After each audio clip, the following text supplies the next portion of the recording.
Where's the chair? I'm not doing the BirdBox challenge. Ahoy! It's Kaysi Koi. Thank you so much for clicking on this video. Sorry I haven't uploaded in like a hot minute. I was sick for like the past couple of days and I still am kind of sick and I don't really like feel the bestest. But you know what? It's I feel a bit better. So I'm gonna just film like a talking video today, and I'm planning to film a beauty video very soon because it's like the only video that yeah, I don't even know.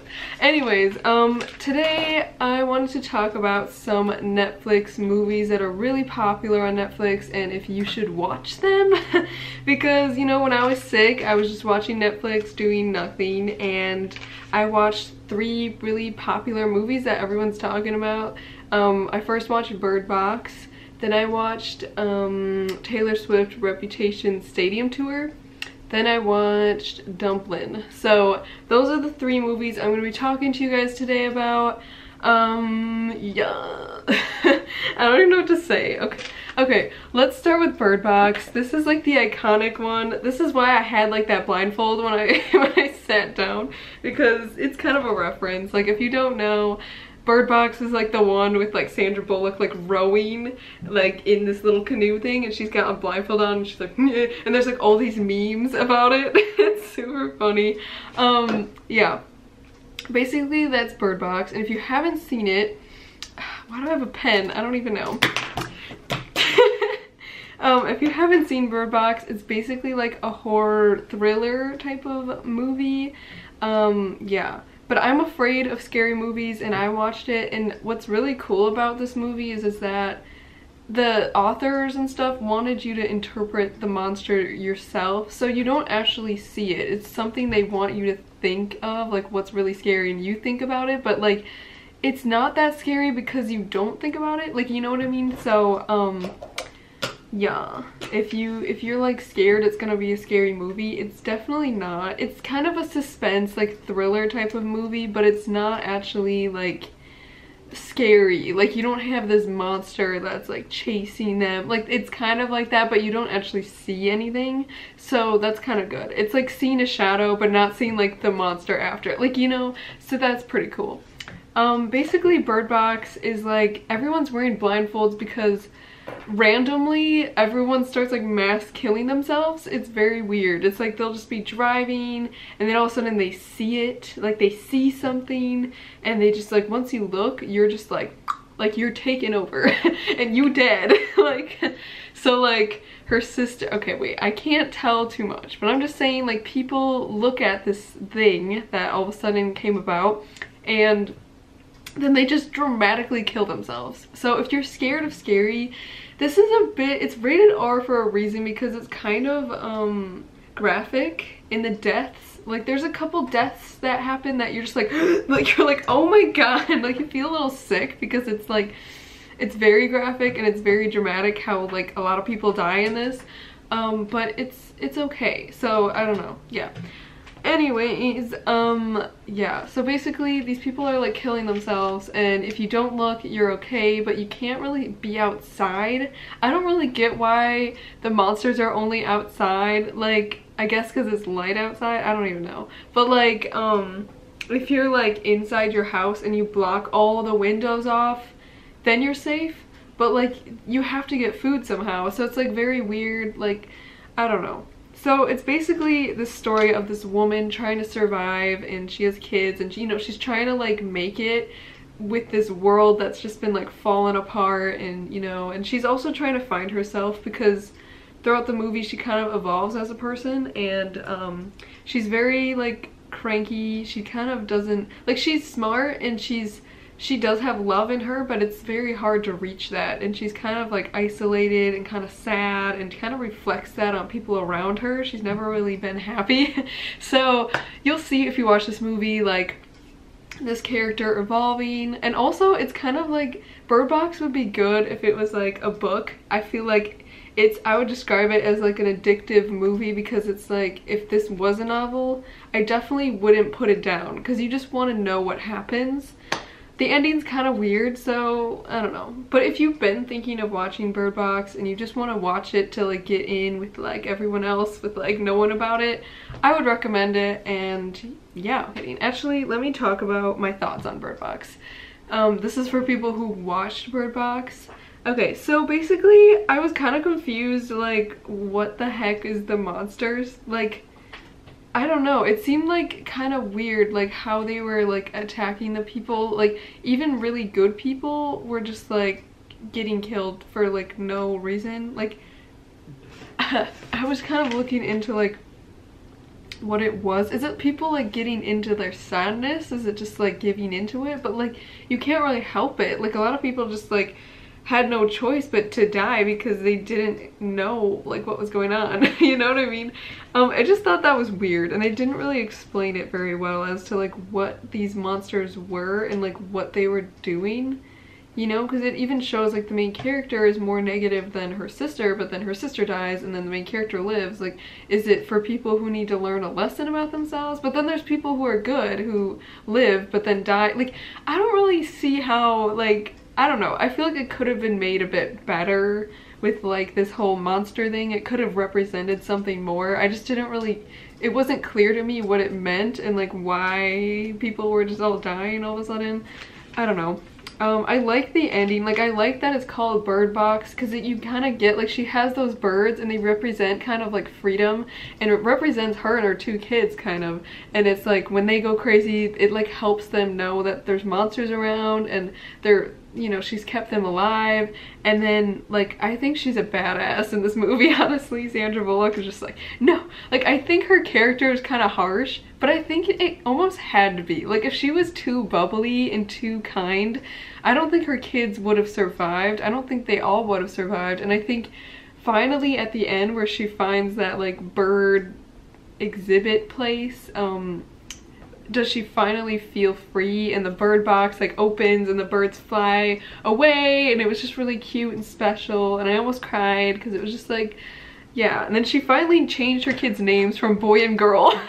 It's like, why would you ever call your kids just boy and girl? Like that's very lame. But I think, you know, it kind of proves like, you know, she's just kind of like realized that she's living for her kids and she would sacrifice herself for them, and she kind of realized what love is, and like, you know, she's more grateful at the end. So I do like the movie. I think it's just the whole thing of it was just kind of confusing. Like it just came from nowhere. It was just very random, but it also was addictive because you're like, oh, this is interesting, but like there's really no explanation for it. So that's the only thing I was annoyed with Bird Box. But I did enjoy it. For being a Netflix movie, I think the quality and like the action was there. I was sad when like all these nice people kept dying. Like literally everyone died except her and her kids. Oh gosh. Okay, so the next one I'm gonna get into is the Reputation Stadium Tour by Taylor Swift. Now, if you see this on Netflix, I watched it, but I wasn't really sure like what it was. I am a T-Swizzy fan. I do like her a lot. I was really into 1989. I actually saw her in concert for 1989, and that was really cool. But when Reputation came out, I wasn't as into it as 1989. I don't know what it was. I think just the style of music and like what her music is about just didn't relate to me as much. I don't know.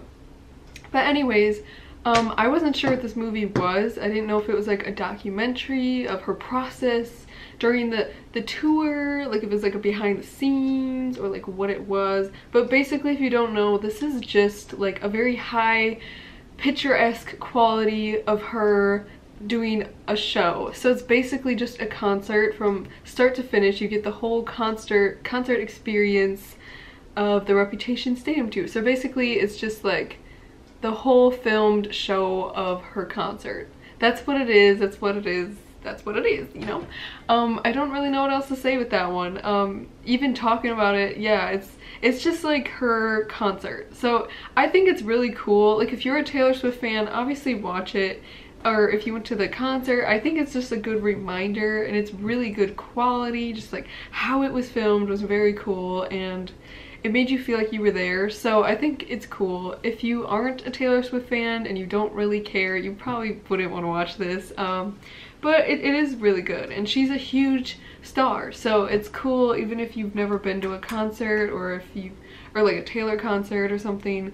It's cool to like just see it, to see how she works and how she does her thing, because it's very extra. It's very cool how she has everything, all the props and the dancers.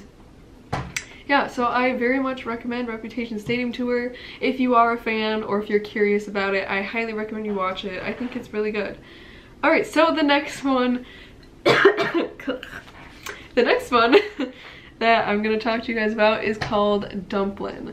Now, I wasn't sure if I wanted to watch it. It just, like, if you're on the edge of watching it, I'd recommend you watch it.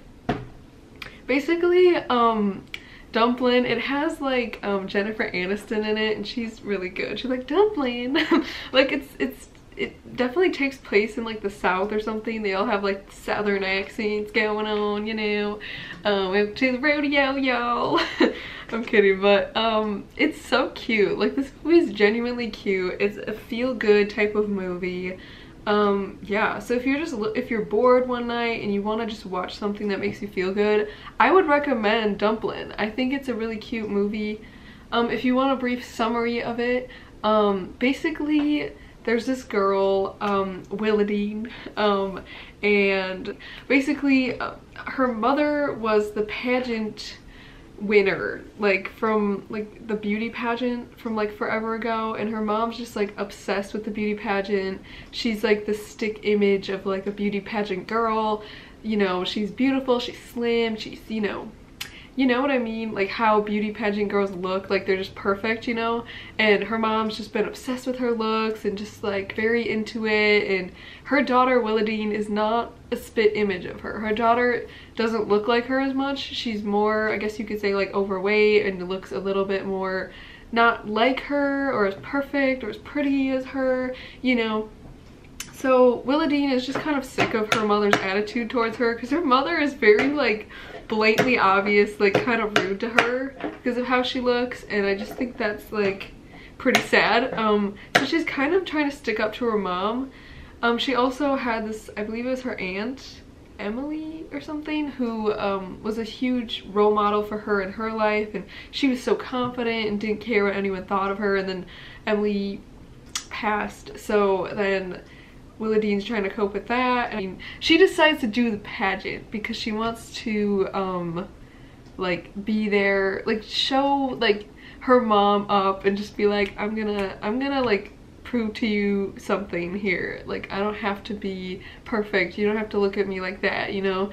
And then, you know, there's other friends, like the weirdos that she calls them, that does the pageant with her, just to kind of prove like you don't have to look like that, you don't have to be perfect, you don't have to, like, you know, like we can all be confident in the way that we look regardless. Like, there's always a spit image of like how everyone looks, and you feel like you have to look like that, or you have to be perfect or something. And it's just like, this movie is like a very good like confidence type of movie. It's really good. It's a cute movie.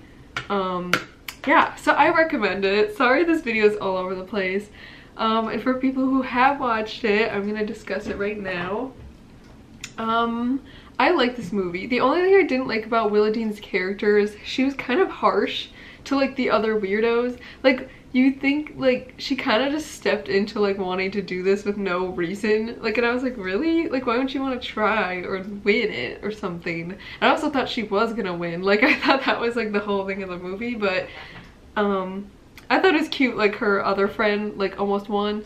But yeah, I just thought she could have been nicer. Like, her attitude towards herself was really negative, and I guess that's very like relatable, but I don't know. And then there was the guy that she worked with that was like super cute, and I was like, that's so cute. It doesn't feel relatable, but I like how they like actually like made that happen, you know what I mean? Because she said it herself. She's like, you and me, we're not meant to be together, you know, we're not a couple, like this is not gonna ever work. And then I like how the movie just contradicts like everything. Like, this hot guy that all the girls are about chooses Willadine, which is a girl that isn't society standards, isn't someone who's perfect or whatever, but her attitude and the way she is as a person is so much more than what she looks like. It's so much more than that, you know what I mean? And I love the meaning of the movie. I like that a lot. I like this movie. I think she finds herself and she gets more confident, and that's really the whole point of it. I like that her mom actually like feels like something for her again. She like respects her daughter in a new way, and I really like that. Alright, so that was my reviews on the 3 Netflix movies that I've watched. I'm sorry that this video kind of sucks. Like I know it does. Yeah, I don't even know if it made any sense or if anyone's actually watching this to get a good representation of these movies, but I hope you enjoyed it regardless. If you want to see me review any other Netflix movies, I am so down to do it. This is really fun for me. Yeah, and I also, if you're still watching, I just really wanted to thank you guys because my first video just came out like 2 weeks ago, and you guys already have it at like 2,000 views. I was not expecting that like at all. I'm just getting like emotional because it's like, it means a lot to me that people actually want to watch it. It shows that like my dreams are kind of coming true, and like I want to be a YouTuber. And I just like, when I made my first video, I had 0 subscribers. I had 0 like anything. I didn't have anything on my channel. I didn't tell anyone when I uploaded my first video, and I still haven't. And people just found it and are liking it, and they're watching it and commenting like the nicest things to me, and I just like, I feel so grateful for you guys already. Like I don't care that I have like not even 100 subscribers. Like that means so much to me that anyone would watch and anyone's commenting, and people commented like, hey, I want to get to know you as a person, like you're really nice, like, and I just love that. People are telling me they think I'm beautiful, and it just like, it makes me feel so good about myself. And I also want to spread that love to you guys because I feel like I was in a low place, and I still am. I'm not perfect, and I'm not ever feeling like I'm perfect, but I feel like so much better. Like I thought I was gonna get hate for how I looked. I thought, you know, and I feel like that's the key to YouTube, is to be real and to be honest with people, because not everyone looks like Kylie Jenner, you know, like no one really looks like that, and I want to show like the real side. I want to be very real with you guys and honest and open, and like share with you what I'm gonna do to help my skin over time and like everything. And it just like means a lot to me that like, yeah, I want to, like, I thought I had to have like this cookie cutter image and be like every other YouTuber who's just like perfect, and I think it's cool to be accepted not being perfect, and for people to tell me I'm beautiful, and for people to recommend me stuff, and you know, and it just means a lot that people have been so kind to me. Like I just didn't expect that, and I also just like, it means a lot. And I like that a lot of people are like, oh, I want to be her friend, and it's like, wow, like I did not expect it. And in a time right now in my life, I'm kind of like lonely, and I've just kind of been like living day by day, not really knowing what my purpose is, and I feel like I found it with you guys. I feel like this is something I really want to pursue, and it means a lot to me. So I just want to thank you guys so much for watching my videos, and more stuff is gonna come. I just like, I'd rather do quality over quantity and actually have a solid idea and not just upload just to upload. Like, you know, I mean, it's kind of what it seems like I'm doing, but I don't know what I'm doing. So yeah, I just want to thank you guys literally so much for everything, and know that I'm gonna try to get better with time with uploading and everything. So I really appreciate you all. So that's basically what I wanted to say, and I hope you have a wonderful day. I feel so happy in my soul, and I genuinely, if you're still watching this, like what the heck, you are awesome. Maybe comment something, like a keyword. Comment like smiles. Comment smiles if you're still watching this. But thank you so much. I'm gonna keep working hard on this channel and try to get more uploads coming. I was sick, so hopefully I can get more of a schedule down, but regardless, I'm gonna be responding to you guys always in the comments, and yeah, if you want to follow my Instagram, it's at Kaysi Koi. I don't really post anything on there, but if you want to, I'll probably post stuff sometimes. So yeah, I hope you have a wonderful day, night, whenever you're watching this. And comment where you're from, because I love hearing like where you're from. Yeah, so have a great day again. Hope this video didn't suck too bad, because I'm sick and it's you could probably tell. But yeah, I hope you have a wonderful day. Thank you so much. Request anything below, and I love you.